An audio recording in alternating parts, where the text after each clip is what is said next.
नमस्कार मित्रों, मैं राहुल लाल।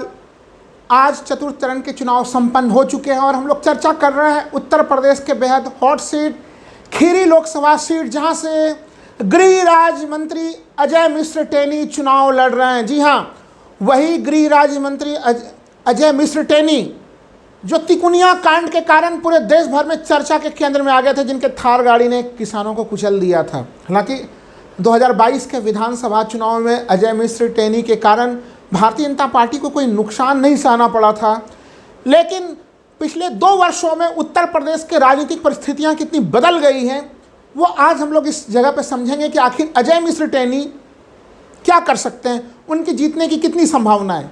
अगले कुछ मिनटों में मित्रों समझेंगे कि अजय मिश्र टेनी की सीट किस तरह से बुरी तरह से फंस गई है और इसके क्या गंभीर कारण हैं। जबकि गृह मंत्री अमित शाह ने कहा था कि अगर अजय मिश्र टेनी जीत जाते हैं तो उन्हें बहुत बड़ा आदमी बना देंगे। हालांकि गृह मंत्री अमित शाह बहुत सारे लोगों को ये वाक्य कह रहे हैं कि आप अगर उन्हें जिता देंगे, जैसे कि कन्नौज में सुब्रत पाठक को लेकर भी उन्होंने कहा कि अगर उन्हें जिता देंगे तो बहुत बड़ा आदमी बना देंगे। उन्होंने मैनपुरी में भी कहा था वहाँ पे कि उन्हें जिता देंगे तो बहुत बड़ा आदमी बना देंगे। लेकिन लोगों को ये समझ में नहीं आ रहा है कि अगर पहले से ही कोई व्यक्ति गृह राज्य मंत्री जैसे बड़े ओहदे पे है तो क्या अमित शाह अपनी कुर्सी छोड़कर, अगर अगली सरकार बनती है तो वो क्या गृह मंत्री अजय मिश्र टेनी को ही बना देंगे।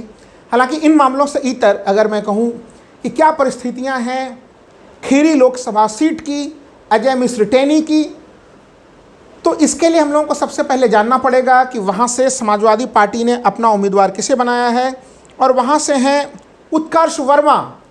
उत्कर्ष वर्मा बिल्कुल एक युवा चेहरा, 36 वर्षीय उत्कर्ष वर्मा को समाजवादी पार्टी ने टिकट दिया है। शुरुआत में लोग ये चीज़ कह रहे थे कि उत्कर्ष वर्मा 36 वर्ष के एक युवा कैसे टक्कर दे पाएंगे केंद्रीय गृह राज्य मंत्री अजय मिश्र टेनी को। लेकिन परिस्थितियां काफ़ी बदल गई है। अगर हम लोग देखें खीरी लोकसभा सीट को, तो ये एक तरह से ब्राह्मण बाहुल्य है, लेकिन साथ ही साथ यहाँ पे कुर्मियों की भी बड़ी बाहुलता है इस सीट पे। और समाजवादी पार्टी ने वही दाव यहाँ पे खेला है। अगर मैं कहूँ कि इंडिया अलायंस की तरफ से जो दाव है वो है उत्कर्ष वर्मा के रूप में। यहाँ पे समाजवादी पार्टी ने कुर्मी को जो है कि कुर्मी उम्मीदवार बनाया है और उसका काफ़ी ज़बरदस्त लाभ समाजवादी पार्टी को मिलता हुआ दिख रहा है। यहाँ पे अगर हम लोग देखें तो यहाँ पे अगर जातिगत समीकरण को अगर देखें हम लोग थोड़ी देर के लिए, तो दलित मतदाताओं की संख्या करीबन यहाँ पे 2.5 लाख है, ब्राह्मण मतदाताओं की संख्या 3 लाख है और मुस्लिम मतदाताओं की संख्या 2,65,000 से लेके 2.25 लाख तक बताई जाती है उनकी संख्या। सिख जो है कि मतदाता की संख्या 1 लाख है। सिख मतदाता के ऊपर एक नए दावेदार भी उभर आ गए हैं मित्रों। यहाँ पे अंशय कालरा बहुजन समाज पार्टी ने उम्मीदवार बनाया। मायावती जी ने खुद उनके लिए कई बार चुनाव कैंपेन भी किए। गाजियाबाद से लाके उठा के उन्हें जो है खीरी लोकसभा सीट का उम्मीदवार बनाया गया है। और बहन मायावती को ऐसा लग रहा है कि अगर 1 लाख जो वहाँ पे सिख हैं के लगभग वो वोट और दलित वोटों का कॉम्बिनेशन मिल जाए तो चुनाव को त्रिकोणी बना सकती हैं। लेकिन ये सारे समीकरण फेल हो चुके हैं। जो 1 लाख सिख वोटर्स हैं, चूँकि हम लोगों को याद है, आप लोगों को भी दर्शकों को याद होगा कि तिकोनिया कांड जो पूरा घटनाक्रम घटित हुई थी, उसमें हम लोगों ने क्या देखा था कि खुद सिख किसानों के ऊपर ही थार गाड़ी चलाकर जो है कि कुचल कर उनकी हत्या हुई थी और वो पूरा एक निर्मम घटनाक्रम रहा था। और तमाम चीज़ों के बावजूद भी केंद्रीय गृह राज्य मंत्री अजय मिश्र टेनी का इस्तीफा नहीं हुआ था और वो लास्ट तक इस पद पर बने हुए रह गए थे। लेकिन इस बार जो मैंने बता रहा हूँ कि स्थितियाँ अलग हैं।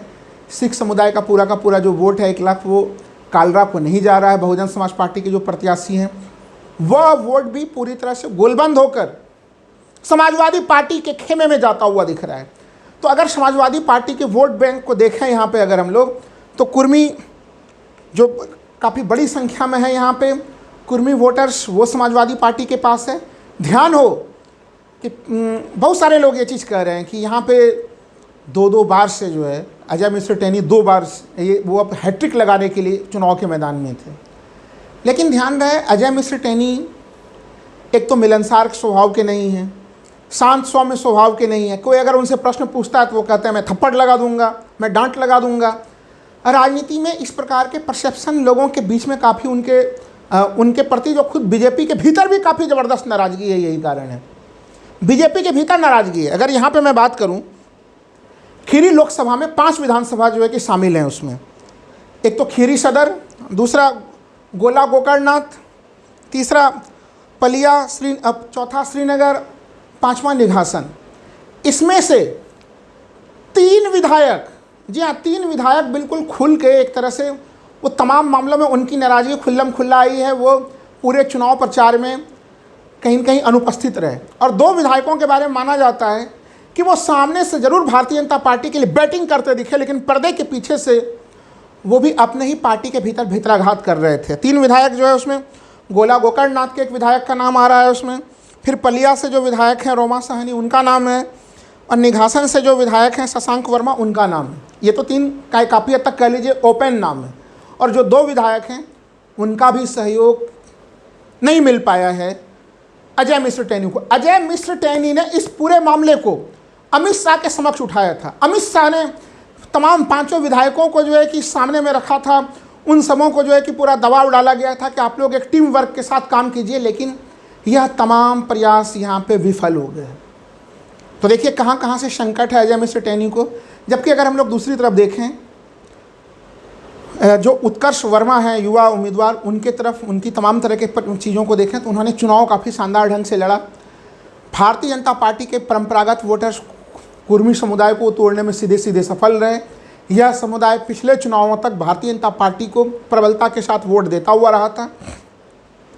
और एक बड़ी यहाँ पे अन्य भी जो है कि लोगों की एक अच्छी खासी नाराज़ लोगों की संख्या है मित्रों, जिसको हम लोगों को समझना पड़ेगा। चूँकि कुर्मी और ओबीसी वोट के लोगों की संख्या करीबन यहाँ पे 7 लाख है।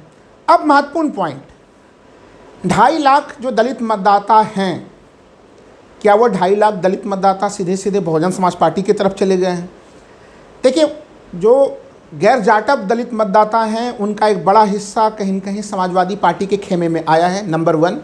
नंबर 2 मित्रों, जिसको समझने की बड़ी सख्त ज़रूरत है कि जाटव समुदाय के भी जो युवा वर्ग के लोग हैं उनका वोट भी कहीं न कहीं यहाँ पे हम लोग देखें तो वो समाजवादी पार्टी के खेमे में आता हुआ दिखाई दे रहा है।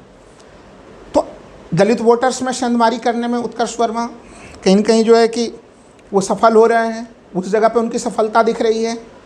और anti incumbency factor Ajay Mishra Teni को लेके जो है किसानों की जो नाराज़गी थी, आश्चर्यजनक स्थिति है कि किसानों की वो नाराज़गी 2022 के चुनाव में प्रकट नहीं हो पाई थी, लेकिन पिछले 2 वर्षों के बाद वो नाराज़गी भी सामने में बिल्कुल खुलकर प्रकट हो रही है। लग रहा है कि लोगों ने मान लिया हो कि जो तमाम घटनाएं घटित हुई हैं यहाँ पे किसान आंदोलन के दरमियान में, तिकोनिया कांड के तमाम जो घटनाएं घटी, उसके लिए अगर जिम्मेवार है तो वो राज्य सरकार जिम्मेवार नहीं है, केंद्र सरकार जिम्मेवार है। और इस बीच में वो एंटी इनकम्बेंसी फैक्टर जो केंद्र सरकार के विरुद्ध था वो लोगों के सामने में खुल कर आया।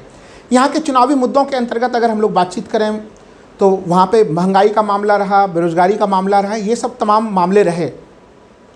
अगर अजय मिश्र टेनी के संदर्भ में कोई चीज़ प्लस का पॉइंट रहा तो अजय मिश्र टेनी के संदर्भ में प्लस पॉइंट अगर रहा तो वो रहा कि वो भारतीय जनता पार्टी के हैं और प्रधानमंत्री मोदी और अमित शाह, विशेषकर अमित शाह का उनको बड़ा मजबूत समर्थन प्राप्त रहा और उनके लिए बीजेपी ने काफ़ी ज़ोरदार कैंपेन भी किया यहाँ पे। लेकिन सबसे महत्वपूर्ण समस्या क्या है कि हम लोग प्रथम चरण के चुनाव से ही देख रहे हैं, राष्ट्रीय स्तर पे भी और उत्तर प्रदेश के स्तर पे भी, कि इस पूरे चुनाव में कोई मोदी लहर की स्थिति नहीं है। और वो जब मोदी लहर की स्थिति नहीं है तो प्रधानमंत्री मोदी और अमित शाह का चेहरा भी कहीं न कहीं एंटी इनकम्बेंसी फैक्टर को कम करने में पहले के 2 चुनाव में जिस तरह से कारगर हो जा रहा था, विशेषकर 2019 में, 2014 में तो कोई एंटी इनकम्बेंसी फैक्टर था नहीं, तो वो एक कारगर फैक्टर 2019 में रहा, लेकिन 2024 में वो कारगर फैक्टर होता हुआ नहीं दिख रहा है। यही कारण है कि जो चाहे देखिए जो यहाँ पे जो दलित समूह है मित्रों, दलित समूह में एक बड़ा सा हिस्सा है पासी समूह का, और पासी समूह बहुत ही प्रारंभिक स्तर पे उनके रुझान जो है सीधे सीधे देखे जा रहे थे। और आज जब दिन भर चुनाव वहाँ पे संपन्न हो रहे थे तो पासी समूह के लोग सीधे सीधे इंडिया अलायंस की तरफ, समाजवादी पार्टी के उम्मीदवार की तरफ वोट करते हुए देखे जा रहे थे। क्योंकि एक बड़ा सा मामला जो यहाँ पे बना है, वो मामला किस चीज़ का है? वो मामला है संविधान के सुरक्षा का मामला, आरक्षण का मामला, जातिगत जनगणना का मामला। जो बड़े मामले सामाजिक न्याय का कांग्रेस राष्ट्रीय स्तर पे उठा रही है और समाजवादी पार्टी पीडीए के तहत उत्तर प्रदेश में उठा रही है, कहीं न कहीं उसका ज़मीनी स्तर पर लाभ मिलते हुए यहाँ पे देखा जा सकता है। इसलिए प्रथम दृष्टया अगर इस सीट को देखा जाए तो अजय मिश्र टैनी एक बाहुबली नाम इस लोकसभा चुनाव में कहीं न कहीं उत्कर्ष वर्मा जो जिसको लोग शुरुआत में नए नवेले खिलाड़ी बता रहे थे, उससे पिछड़ते हुए नजर आ रहे हैं। यहाँ का चुनाव काफ़ी रोचक हो गया है और अब तमाम लोग यह चीज़ मानने के लिए तैयार हैं कि अगर भारतीय जनता पार्टी अजय मिश्र टैनी का टिकट काट कर किसी अन्य को, किसी नए उम्मीदवार को अगर यहाँ पे टिकट देती तो परिस्थितियाँ इससे बेहतर होती। लेकिन उनके विरुद्ध जो 10 वर्षों का एंटी इनकम्बेंसी फैक्टर रहा, वह कहीं कहीं बीजेपी को काफ़ी ज़्यादा नुकसान पहुँचा रहा है। यहाँ पे अगर हम लोग देखें तो ये भी चीज़ कहा जा रहा है कि ट्रिपल एंटी इनकम्बेंसी फैक्टर रहा है यहाँ पे, यानी केंद्र सरकार के प्रति नाराज़गी, राज्य सरकार के प्रति नाराज़गी और अजय मिश्र टैनी के प्रति नाराज़गी। ये तीनों नाराज़गी मिलकर बीजेपी को खीरी लोकसभा सीट जिसको बीजेपी ने अपना गढ़ बताया था, वहाँ पे उनके गढ़ को हिलाते डुलाते हुए नजर आ रहे हैं। धन्यवाद मित्रों।